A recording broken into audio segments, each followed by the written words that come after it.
Welcome to the Geostrategic Podcast. Today we are tackling a future that is, well, let's just say it's simultaneously full of hope and, frankly, rife with potential danger. We're doing a deep dive into what happens after the current theocratic regime in Iran, the Islamic Republic. Our mission really is to analyze what the collapse of the mullah's rule might mean for, geostrategic influence, stability across the Middle East, and most critically for you listening, how the West is preparing, or maybe you should be preparing for that kind of transition. Yeah, and this isn't just some theoretical exercise anymore, is it? The sources we're looking at suggest this whole conversation about Iran's future is intensifying. It's moving into actual policy planning, and that's largely driven by recent military events that, well, they've exposed some major cracks in Tehran's defenses. Okay, let's unpack this. So let's start right there with that instability. What specifically happened that made the international community suddenly sort of reassess how durable the Ayatollah's rule really is? It really boils down to a very public and frankly stark display of weakness. The immediate trigger, the one cited again and again in the sources, were those recent Israeli and U.S. strikes, the ones targeting Iran's nuclear facilities.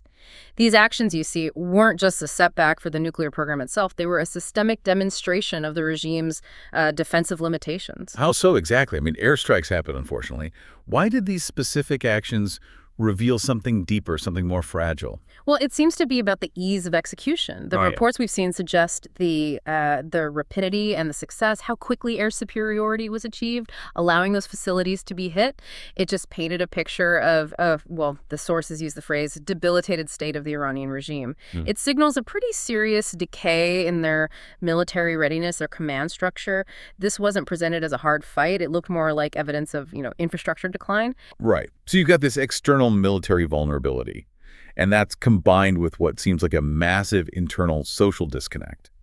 The source material really hammers this point that the people running the country are just completely out of step with the average Iranian citizen. That's a really crucial finding, yes. When you look at the Iranian population today, the descriptions are consistent. They're seen as far more moderate than the fundamentalists in control of the government. And that implies the regime is operating on a pretty narrow base of support, doesn't it? When a government's core ideology is, rejected by a huge chunk of its youth, its general population, the whole structure is just inherently fragile. And we absolutely have to acknowledge the immense human cost here. That fuels this internal discontent, right? For decades now, thousands upon thousands of Iranians have faced brutal oppression, torture, even death at the hands of the Ayatollahs. This deep dive is focused on geopolitics, sure, but the ultimate goal, at least for the dissidents we read about, is freeing a population from a really harsh dictatorship. Definitely. And what's fascinating here, connecting that internal situation to strategy, is focusing on the pragmatic Western calculation.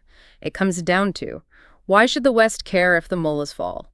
Well, because Iran, as it's currently run, poses two immediate and frankly escalating threats that demand preparation. Okay, threat number one being the one we've lived with for a very long time, state-sponsored terrorism. Exactly. Since the Islamic Revolution back in '79, Iran's been a primary source of instability across the region and beyond. The sources are quick to remind us that hundreds of people across the West, in Europe, the U.S., other places have been killed, injured, kidnapped by Iran and its various proxies over the years. And even if some of those proxy groups have been weakened recently, the assessment is clear. They remain threats. They still require constant vigilance, resources, defense. And the second threat? Well, this one is potentially existential. It leads us straight into the nuclear question.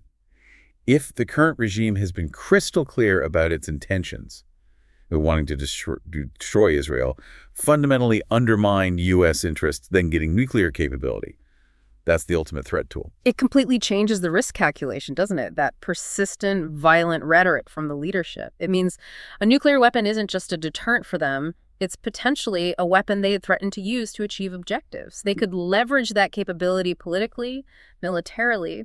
It's a game changer. And this really brings us to the core dilemma that the sources identify for policymakers. Which is that this conflict, this struggle, it just seems unending, right? The document stated pretty clearly that the struggle with the United States and its allies is a core interest and raison d'etre of the mullahs. It's fundamental to who they are, why they exist. Precisely. And what that means, practically, is you can bomb a nuclear facility temporarily, you can sanction a specific group, But the underlying objective, that's not going to change. They'll just rebuild. They'll restart.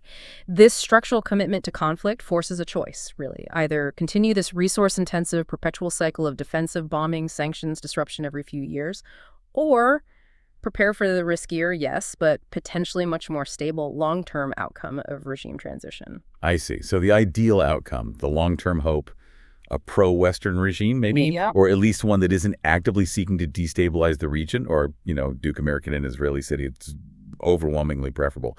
But actually getting there involves navigating just immense risk. Right. And if we connect this to the bigger picture, the hopes, the high hopes, they're partly based on the idea that there is a viable alternative. The sources made a point of highlighting that gathering in Munich, where you had a broad spectrum of Iranian dissidents, different ethnic groups, political backgrounds, showing a surprising degree of unity, apparently. And that gives some hope for a post-Mullah Iran potentially becoming a, quote, thriving democracy. But hope isn't policy, is it? And this is where it gets really interesting and frankly quite sobering. Historical precedent dictates extreme caution. The U.S., the West. They can't just assume democracy will magically emerge. History, in fact, suggests the opposite might happen. Absolutely. Policymakers have to proceed with some painful lessons learned very recently. The sources are full of these cautionary tales, instances where regime change or sudden collapse led to disastrous power vacuums. Think Iraq, Syria, Libya, Afghanistan. We all remember the headlines, the outcomes. But for policy planning, the key is why they failed, right? What specific nightmares are decision-makers trying desperately to avoid repeating in Iran? Well, take Iraq. The rapid dismantling of the state infrastructure, the army, the police, remember de-Baathification, that immediately created a power vacuum. And that vacuum directly fed the rise of terrorist groups like ISIS. It was almost instantaneous. Or look at Afghanistan. The failure there was partly about not securing broad local political buy-in, relying too much on a shaky central government, and the result was the Taliban sweeping back into power almost overnight once Western forces left. So the lesson is pretty stark. If the Ayatollahs fall, the source material warns it is just as likely that chaos will replace him as stability. The real danger is that various extremist groups, maybe even more unpredictable than the current government, could just spring from the woodwork to contend for the future of Iran. You might trade a known, albeit hostile entity for potentially multiple uncontrollable factions fighting it out. That is the ultimate geopolitical danger, isn't it? A huge destabilized country right in the middle of a critical region. So, okay, what does this all mean for Western action? If direct military intervention for regime change is seen as too costly, too risky, based on those failures, how can the West act strategically? How can it influence the situation without getting sucked into another massive, decade-long nation-building project? The fundamental rule, the one reiterated across the sources we looked at, seems non-negotiable. Change has to come from the Iranian people. Full stop. U.S. interests, Western interests more broadly, are defined narrowly, primarily stopping nuclear weapons development and state support for terrorism. So any action has to be indirect leverage, designed to help if a popular uprising gains traction. It's about tilting the scales, not taking over. Okay, let's detail that non-military leverage. If the fight truly belongs to the Iranian people, what are the key indirect measures the West could deploy? The sources mentioned three main ones, I think. That's right. Number one is economic pressure, specifically starving the regime of funds. This means sanctions, but crucially, the use of secondary sanctions targeting Iran's oil industry. Secondary sanctions, okay, they're incredibly powerful, we know that. But quickly, just refresh for our listener, why are they considered so much more effective than direct ones? Right, so direct sanctions stop, say, U.S. companies from dealing with Iran. Pretty straightforward. Secondary sanctions go much further. They threaten to punish third parties, any company or country, think China or India or Turkey, that continues to do business with the target, like importing Iranian oil. The threat is usually cutting them off from the U.S. financial system, which is, a massive deterrent. And since the Iranian economy is so heavily dependent on oil revenue, the idea is this would effectively starve the regime of the cash it needs. Cash for weapons, cash for funding proxies, and crucially, cash to pay security forces to crush a domestic rebellion. That definitely ramps up the pressure significantly. Okay, what's the second measure? It involved intelligence, right? Supporting the dissidents. Yes, exactly. Sharing actionable intelligence with those dissident groups who are trying to organize against the regime, helping them coordinate, helping them avoid detection by the security forces, that's seen as essential. But the sources actually go a step further regarding intelligence, especially if mass chaos does break out. Ah, okay. Tell us about that recommendation. It involved the Kurds, I believe. That's right. If a power vacuum emerges, intelligence involvement with the Iranian Kurds is recommended. The rationale is that the U.S. already has some history, some experience working effectively with Kurdish groups in the wider region, particularly against ISIS.